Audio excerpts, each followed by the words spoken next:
بسم الله الرحمن الرحيم. القسم الأول في الاسم وقد مر تعريفه وهو ينقسم إلى المعرب والمبني، فلنذكر أحكامه في بابين وخاتمة. الباب الأول في الاسم المعرب وفيه مقدمة وثلاثة مقاصد وخاتمة. أما المقدمة ففيها فصل في تعريف الاسم المعرب، وهو كل اسم ركب مع غيره ولا يشبه مبني الأصل عن الحرف والأمر الحاضر والماضي، نحو زيد في قام زيد لا زيد وحده لعدم التركيب، ولا هؤلاء في قام هؤلاء لوجود الشبه ويسمى متمكنا. فصل حكمه أن يختلف آخره باختلاف العوامل اختلافا لفظيا، نحو جاءني زيد ورأيت زيدا ومررت بزيد، أو تقديريا نحو جاءني موسى ورأيت موسى مررت بموسى. الإعراب ما به يختلف آخر المعرب كالضمة والفتحة والكسرة والواو والألف والياء. وإعراب الاسم على ثلاثة أقسام: رفع ونصب وجر، والعامل ما به رفع أو نصب أو جر، ومحل الإعراب من الاسم هو الحرف الأخير. مثال الكل نحو قام زيد فقام عامل وزيد معرب والضم إعراب والدال محل الإعراب.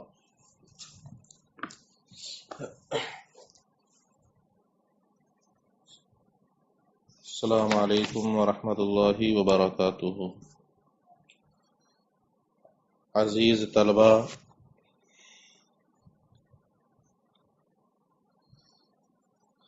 ہدایت النحو کا آج کا سبق آپ کے سامنے حاضر ہے. جمعرات کو سبق ختم ہوا اور اختتام پر انہوں نے پھر کہا تھا کہ جب ہم مقدمے سے فارغ ہو چکے تو اب تینوں اقسام کو بیان کرنا شروع کرتے ہیں.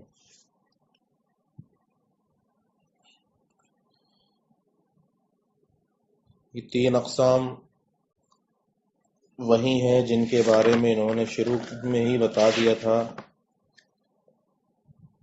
کہ میں نے اس کتاب کو ایک مقدمہ، تین اقسام اور خاتمے پر مرتب کیا ہے. تو مقدمے کا بیان ہو چکا، اب انہی تینوں اقسام کا بیان یہاں سے شروع کرتے ہیں. اس میں بھی قسم اول اسم کے بیان ہے. قسم اول کو اسم کے بیان میں رکھا ہے. اب چونکہ اسم کی تعریف آپ پیچھے پڑھ چکے ہیں، یہاں اس اسم کی تعریف دوبارہ نہیں کی. پیچھے پڑھ چکے ہیں ایسا کلمہ جو بالذات کسی معنی پر دلالت کرے اور تینوں زمانوں میں سے کوئی زمانہ اس کے ساتھ ملا ہوا مقترن نہ ہو. اس لیے اسم کی تعریف انہوں نے نہیں کی،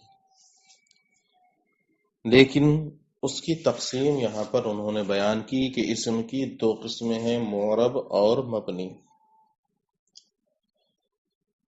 فرماتے ہیں القسم الاول فی الاسم وقد مر تعریفہ، پہلی قسم اسم کے بیان میں اور اس کی تعریف گزر چکی. وہو ینقسم الی المعرب والمبنی، اس کی دو قسمیں ہیں، معرب اور مبنی، یعنی وہ معرب اور مبنی کی طرف تقسیم ہوتا ہے.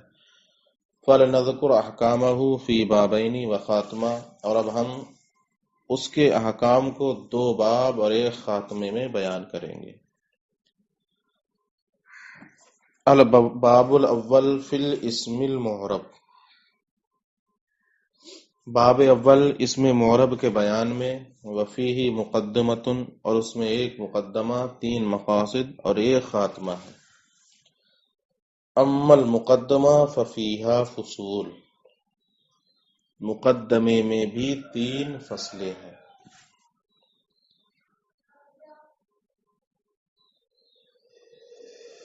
اب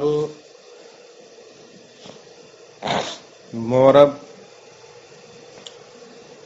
اور مبنی کے احکام کے لیے انہوں نے 2 باب اول خاتمے کا انتخاب کیا، پھر باب اول کو انہوں نے معرب کے بیان میں رکھا اور اس میں بھی 1 مقدمہ، 3 مقاصد اور 1 خاتمے کو رکھا،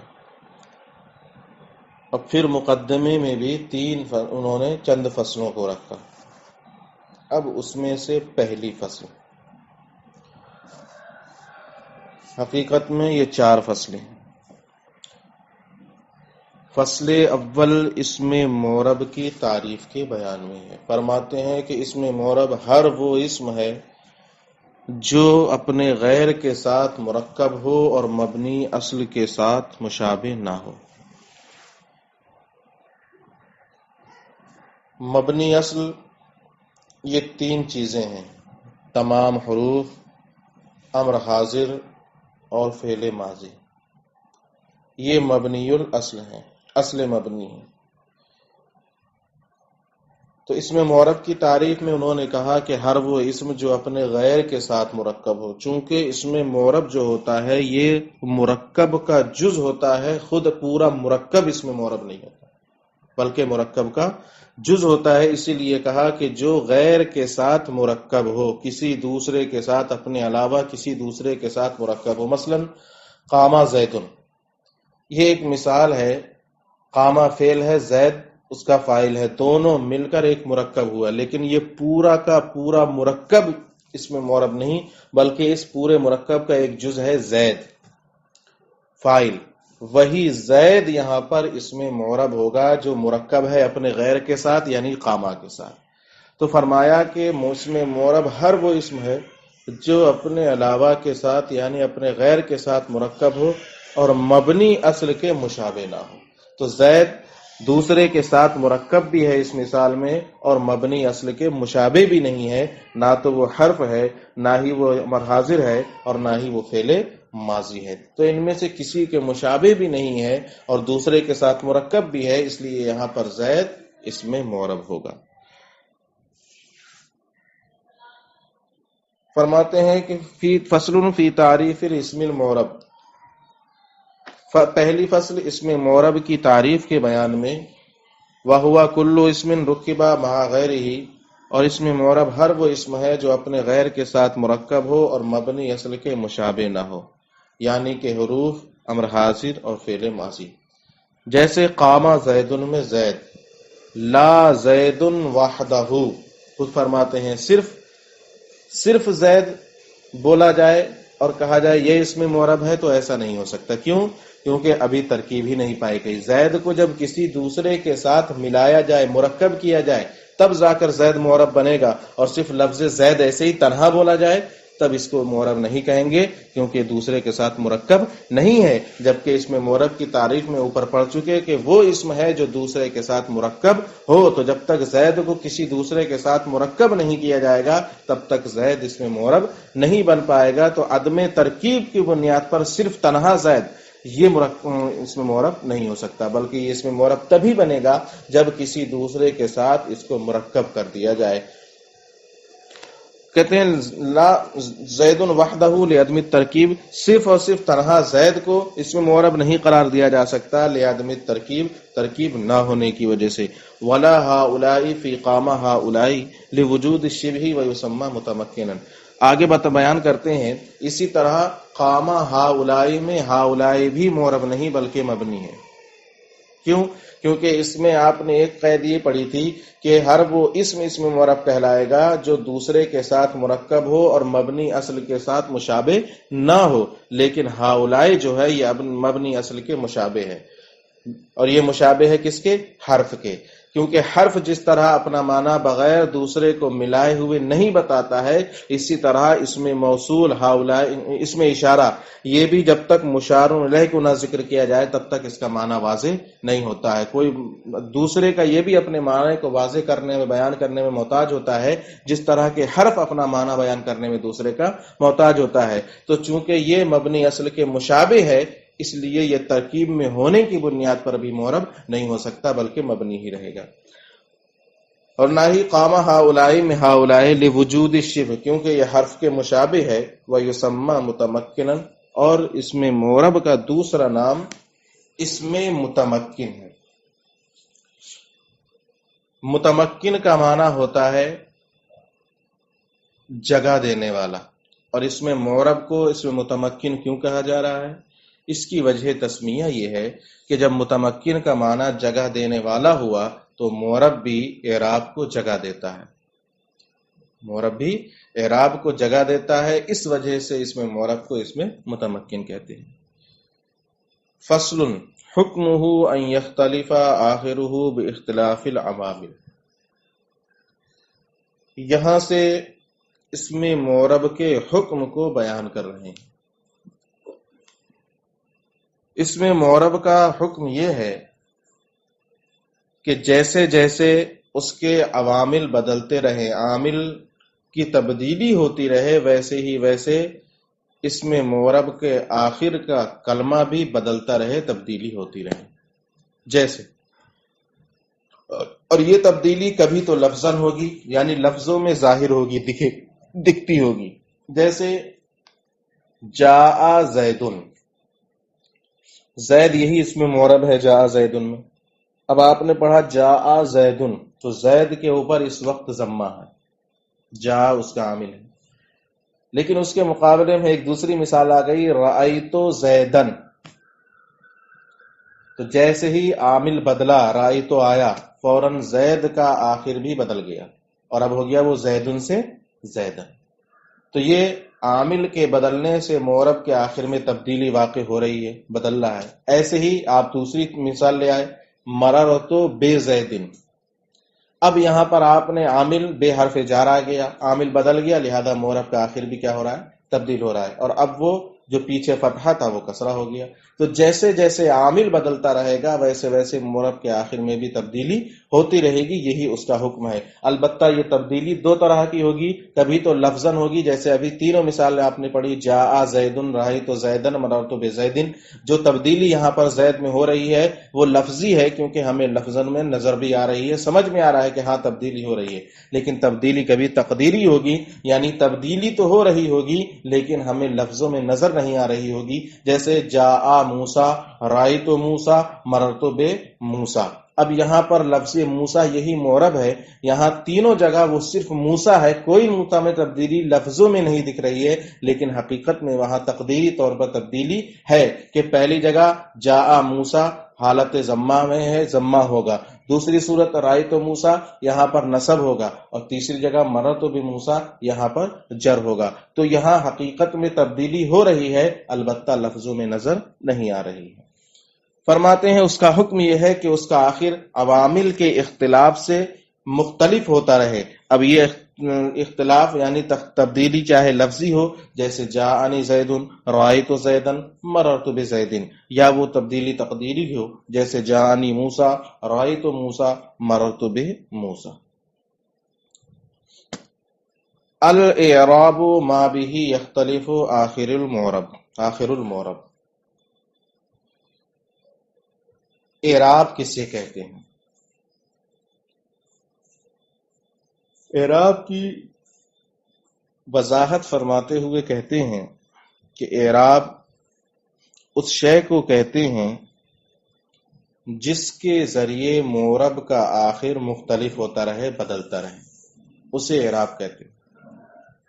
جیسے ضمہ ہے، فتحہ ہے، کسرہ ہے، واو ہے، الف ہے، یا ہے، یہ سارے کے سارے اعراب ہیں. ابھی پیچھے مثال میں آپ نے دیکھا جاءنی زیدن، رأیت زیدن، مررت بزیدن، تو ایک جگہ زید پر ضمہ آیا، ایک جگہ فتحہ آیا، ایک جگہ کسرہ آیا.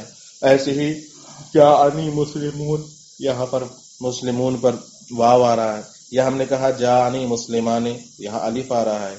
ایسے ہی یا مررت بمسلمین، اب یہاں پر یا آ رہی ہے. تو اعراب جس کے ذریعے معرب کے آخر میں تبدیلی ہو، معرب کا آخر مختلف ہو، اسے کہتے ہیں. جیسے ضمہ، فتحہ، کسرہ، واو، الف، یا. وَإِعْرَابُ الْإِسْمِ عَلَى ثَلَاثَةِ أَقْسَامٍ. اسم کے اعراب کی تین قسمیں: رفع، نصب، جر.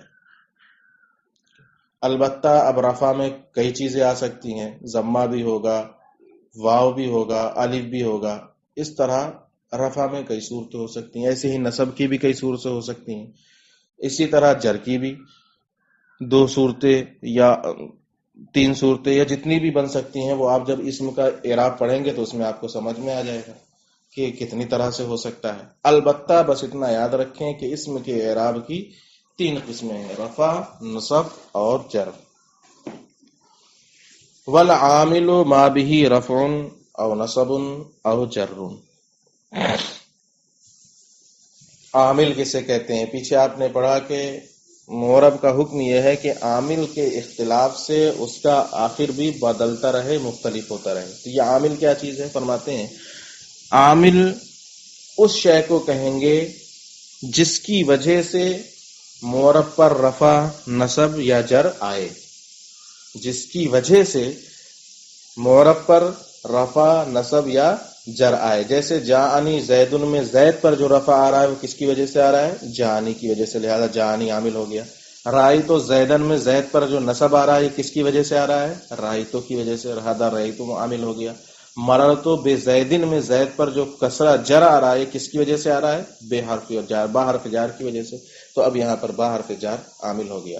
تو عامل وہ ہے جس کی وجہ سے اس میں معرب پر رفع، نصب یا جر آئے۔ ومحل الاعراب من الاسم هو الحرف الاخیر۔ اب یہ فرماتے ہیں کہ اعراب معرب کے اندر کس حرف پر بدلے گا۔ مثلا زید 3 حرف کا کلمہ ہے، 3 حروف کا کلمہ ہے، زا، دا یا دال، تو کس حرف پر تبدیلی ہوگی، کہاں اعراب بدلتا ہوگا؟ تو اس کو کہتے ہیں کہ اعراب کے بدلنے کی جگہ آخری حرف ہے، آخری حرف پر اعراب کی تبدیلی ہوگی۔ زید میں زا پر یا پر نہیں، بلکہ آخری حرف جو بھی ہوگا اس میں معرب کا، کہیں بھی اس میں معرب ہو، اس کا جو آخری حرف ہوگا وہیں پر اعراب بدلے گا۔ ومحل الاعراب من الاسم هو الحرف الاخیر، اور اسم کا محل اعراب حرف اخیر ہے۔ مثال الکل، سب کی مثال، یعنی اعراب، عامل، معرب اور محل اعراب، سب کی مثال۔ جیسے قاما زیدن، اس مثال میں قاما عامل ہے، زید معرب ہے، بالکل صحیح۔ ضمہ اعراب ہے، ٹھیک ہے۔ والدال محل الاعراب، اور دال محل اعراب ہے۔ تو کل 4 چیزوں کی وضاحت ایک مثال سے دے دی گئی، اعراب بھی بتا دیا، عامل بھی بتا دیا، معرب بھی بتا دیا، اور محل اعراب کو بھی ایک ہی جگہ انہوں نے بیان کر دیا۔ فرماتے ہیں وَعْلَمْ أَنَّهُ لَا يُعْرَبُ فِي كَلَامِ الْعَرَبِ إِلَّا الْإِسْمُ الْمُتَمَكِّنُ وَالْفِعْلُ الْمُضَارِعُ وَسَيَجِيءُ حُكْمُهُ فِي الْقِسْمِ الثَّانِي انشاءاللہ تعالی۔ فرماتے ہیں کہ کلام عرب میں صرف اسم متمکن اور فعل مضارع ہی معرب ہوگا۔ اسم متمکن اور فعل مضارع یہی 2 معرب ہوں گے، جن کا بیان قسم ثانی میں انشاءاللہ تفصیل سے آئے گا۔ ابھی آپ اس کو اتنا ہی سمجھ لیں کہ کلام عرب میں معرب سے 2 ہی صورتوں میں ہوگا، یا تو اسم متمکن کی صورت میں اور یا پھر فعل مضارع کی صورت میں۔ اس کی تفصیل کیا ہے، کس طرح، یہ انشاءاللہ قسم ثانی میں آ رہا ہے۔ آپ یہ آج کا سبق ہے، آسان ہے، اس کو محفوظ کر لیں، یاد کر لیں، اور جو